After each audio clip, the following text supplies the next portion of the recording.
Everyone, welcome to Global Commerce Academy. और आज के इस वीडियो में हम ट्रांसफ़र प्राइसिंग से रिलेटेड एमसीक्यूज़ के बारे में डिस्कस करने वाले हैं। So our first question is, transfer price are the price at which an enterprise transfer physical goods and intangible property or provide service to. Option number A is associated enterprises, B independent enterprises, C specified enterprises, and D is none of these. सो है जो basically transfer pricing है वो दो related entities के जब international level पे transactions करती हैं, जो भी गुड्स एक्सचेंज करती हैं, तो वो उस एक्सचेंज के लिए जो प्राइस चार्ज किया जाता है उसे ही हम ट्रांसफ़र प्राइस बोलते हैं। तो यहाँ पे जो ट्रांसफ़र प्राइस है वो जो भी गुड्स एक्सचेंज हो रही हैं वो एसोसिएटेड एंटरप्राइज के बीच में, दो रिलेटेड एंटरप्राइज के बीच में एसोसिएटेड होंगी। सो here the correct answer is option number A. Option number A is the correct answer, associated enterprises. Next question is, two enterprises are associated enterprises if one of the enterprise participate directly or indirectly in the dash of the other. Option number A is management, control or cash, B management, control or capital, C management, control or contribution, D none of these.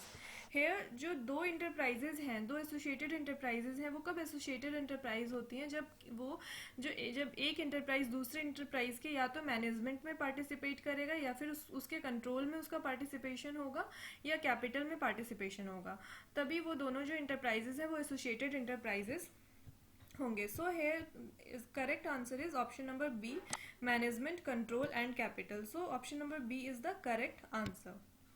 Management, control और capital में जब कोई enterprise दूसरे enterprise के management या फिर उसके capital में पार्टिसिपेट करती है, तब वो दो इंटरप्राइज जो है एसोसिएटेड इंटरप्राइज कहलाएंगे.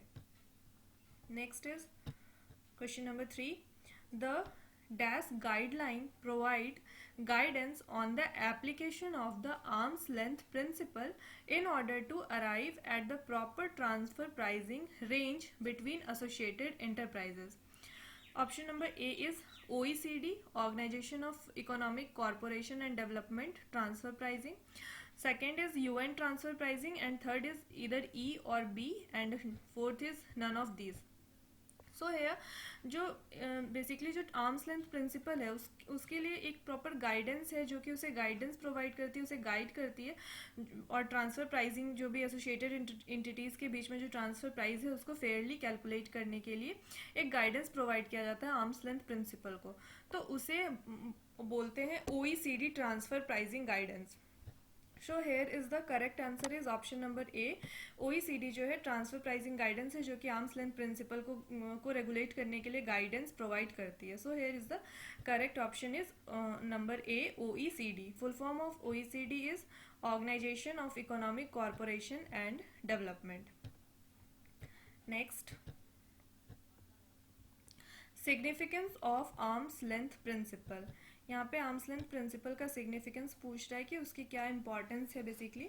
सो here option number A is parity between multinational corporation and independent enterprises, B determine real taxable profit, C reduction of artificial price distortion, and D is the all of the above. Basically जो arm's length principle है वो transfer pricing को दो associated जो entities है उनके बीच का जो ट्रांसफ़र प्राइस है उसको रेगुलेट करने के लिए ये principle arm's length principle introduce किया गया.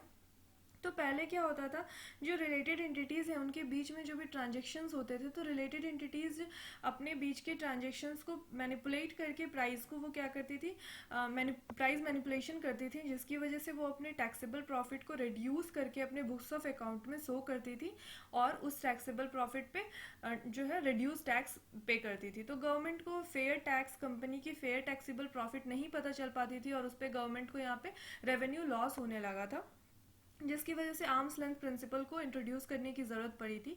तो यहाँ पे आर्म्स लेंथ प्रिंसिपल की वजह से क्या हुआ कि अब सिमिलैरिटीज़ आ गई, एक पैरिटी आ गई, एसोसिएटेड इंटरप्राइजेस के बीच की डीलिंग जो है अब वो इक्वल वे में होने लगी जैसे कि इंडिपेंडेंट इंटरप्राइज के बीच में डीलिंग होती है.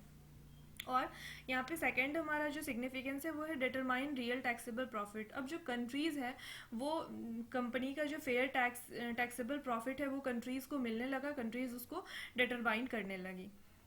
Next is reduction of artificial price distortion. Companies जो रिलेटेड एंटिटीज़ हैं वो जिस टाइप से मैनिपुलेट करके प्राइस डिस्टोर्शन करती थी, अब वो काफ़ी हद तक रिड्यूस हो गया आर्म्स लेंथ प्रिंसिपल की वजह से। So these all are the significance of arm's length principle. So here the correct option is option number D, all of the above. All are the significance of arm's length principle. So correct answer is option number D. Next question is, which is not one of the practical difficulties in computation of arm's length principle? Option number A is true comparables availability is difficult. B, availability of data and reliability of data. C, absence of comparable market price for intangible transaction. And D is none of these. Basically यहाँ पूछ रहा है कि कौन सी जो है वो difficulties नहीं है आर्म्स लेंथ प्राइस को कैलकुलेट करने के लिए। सो हेयर जो option number A B C all are the difficulties to calculate to computation of arm's length principle. Arm's length principle को कैलकुलेट करने में ये सारी डिफिकल्टीज जो है कंट्रीज को फेस करनी पड़ती है। जो डेटा है वो अवेलेबल नहीं होता, अगर अवेलेबल होता भी है तो उसमें रिलायबिलिटी नहीं होती। तो these all are the difficulties. So here यहाँ पे पूछा था कि कौन सी डिफिकल्टीज नहीं है, तो ये सारी की सारी जो है डिफिकल्टीज हैं। तो here correct answer is option number D, none of these, because all are the difficulties in computation of arm's length principle. So here the correct option is none of these. Next question number 6. Here chapter 10 of the Income Tax Act was introduced by। Basically जो transfer pricing guideline है, guidance है, वो chapter 10 के अंदर ही, income tax act के chapter 10 के अंदर ही introduce किया गया है। तो यहाँ पे बताना है कि ये चैप्टर 10 कब इंट्रोड्यूस किया गया था। So here option number A is Finance Act 2001, option number B Finance Act 2010, C Finance Act 1991 and D is Finance Act 2004. So here correct option is option number A Finance Act 2001 के अंदर जो है chapter 10 को income tax के अंदर introduce किया गया था। So correct answer is Finance Act 2001. Next question is, the OECD member countries have accepted the concept of arm's length principle for reaping the following benefits. Option number A is minimizing double taxation. B, real taxable profit can be determined. C, artificial price distortion is reduced. And D, all of the above. So here जो significance थी arms length principal की, उसके कारण ही OECD member countries ने जो है ये इस कंसेप्ट को, आर्म्स लेंथ प्रिंसिपल के कंसेप्ट को एक्सेप्ट किया, ताकि जो कंट्रीज़ को रेवेन्यू लॉस हो रहा था वो ना हो, कंट्रीज़ को जो कंपनीज़ की रियल टैक्सेबल प्रॉफिट है वो कंट्रीज़ वो फाइंड कर सके और उस पर कंट्रीज़ को फेयर टैक्स जो है वो मिल सके। So here option number A is minimising double taxation.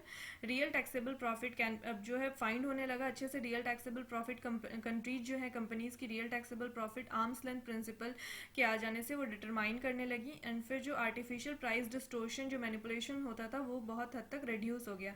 So these all are the benefit. जो ये सारी जो बेनिफिट हैं, ये सारी बेनिफिट आर्म्स लेंथ प्रिंसिपल के कंसेप्ट के अंदर OECD मेंबर कंट्रीज को मिलने लगी। So option number D is the correct answer.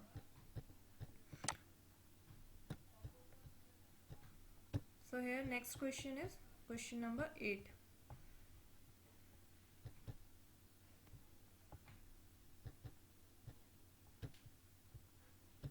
Next question is question number 8. In the context of transfer pricing provision, international transactions should be in nature of. Option number A is purchase, sell or lease of tangible property. Option number B, provision of service. Option number C, lending or borrowing money. And D is any of the above. Basically यहाँ पे पूछ रहा है कि जो transfer pricing है उसके अंदर इंटरनेशनल जो ट्रांजेक्शन्स होते हैं तो उसमें किस किस नेचर के ट्रांजेक्शन्स होते हैं। तो यहाँ पे जो हमारा करेक्ट आंसर है वो ऑप्शन नंबर डी है, एनी ऑफ द अबव, क्योंकि जो भी इंटरनेशनल लेवल पे ट्रांजेक्शन्स होते हैं वो या तो परचेज हो सकते हैं, गुड्स, दो रिलेटेड एंटिटीज़ या तो गुड्स को परचेज कर सकती हैं या सेल कर सकती हैं आपस में, या प्रॉपर्टीज जो है वो लीज पे वो लीज पे जो है प्रॉपर्टीज ले सकती हैं, या फिर सर्विस के लिए भी प्रोविजंस होते हैं, और लैंडिंग ऑन बोरिंग मनी को लैंड एंड बोरो भी कर सकती हैं. So these all are the transaction take place in international level between two associated enterprises. So ये सारी ट्रांजेक्शन जो है दो एसोसिएटेड इंटरप्राइजेज के बीच में इंटरनेशनल लेवल पे हो सकती हैं ट्रांसफर प्राइसिंग के अंदर.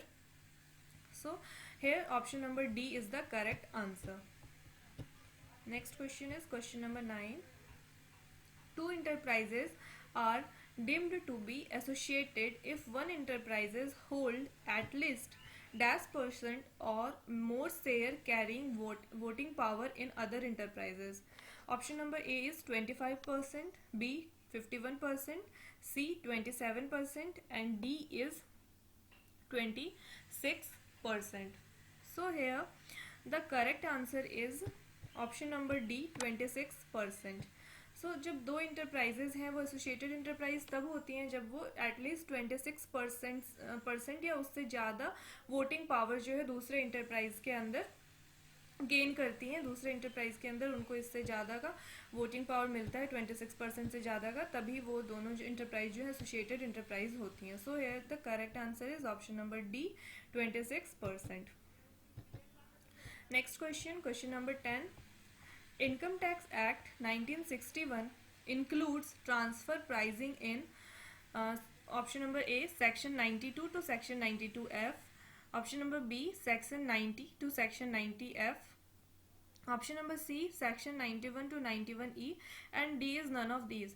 सो हेयर जो इनकम टैक्स एक्ट के अंदर जो ट्रांसफर प्राइसिंग है उसे सेक्शन 92 से सेक्शन 92F के अंदर इंट्रोड्यूस किया गया है. So here the correct answer is option number A, section 92 to section 92F is the correct answer of question number 10. Next question is question number 11. Traditional transaction method of transfer pricing are.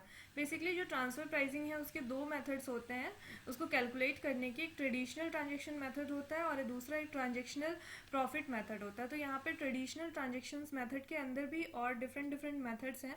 तो यहाँ पे पूछ रहा है कि traditional transactions method क्या है transfer pricing को कंप्यूट करने के लिए. So here the option is option number A comparable uncontrolled price method, B resale price method, C cost plus method, and D all the above.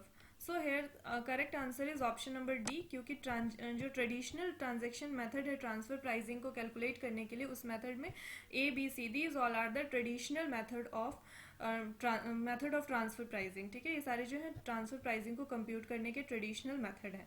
Comparable uncontrolled price method, resale price method, and cost plus method. These three method are traditional transaction method of transfer pricing. So here the correct answer is option number D. Next question is question number 12. Transactional profit method of transfer pricing are. जैसा कि मैंने बताया कि transfer pricing को calculate करने के लिए दो मेथड. एक ट्रेडिशनल मेथड है जिसके अंदर वो तीन मेथड्स थे और दूसरा है हमारा transactional profit method. So here option number A is profit split method, B transactional net margin method, C both A and B, and D none of these. यहाँ जो ट्रांजेक्शनल प्रॉफिट मेथड है transfer pricing को calculate करने के लिए, तो इसके अंदर ऑप्शन जो हमारा यहाँ पे करेक्ट आंसर है वो है option number C both A and B. Profit split method and transactional net margin method, ये दोनों जो है ट्रांजेक्शनल प्रॉफिट मेथड है ट्रांसफर प्राइसिंग को कैलकुलेट करने के लिए. So these all are the transactional profit method. And traditional profit method to compute transfer pricing is. Traditional methods कौन कौन से हैं, जैसे कि मैंने बताया ट्रेडिशनल मेथड्स में हेयर ट्रेडिशनल मेथड्स जो हैं वो comparable uncontrolled price method, resale price method, and cost plus method. These three methods are the traditional transaction method of transfer pricing. और जो ट्रांजेक्शनल प्रॉफिट मेथड है वो यहाँ पे जो है profit split method, transactional net margin method, and so these both are the transactional profit method of transfer pricing. So these all are the transfer pricing related MCQs. So friends, if you think this video is helpful for you, then please like, share and subscribe my channel. Thank you.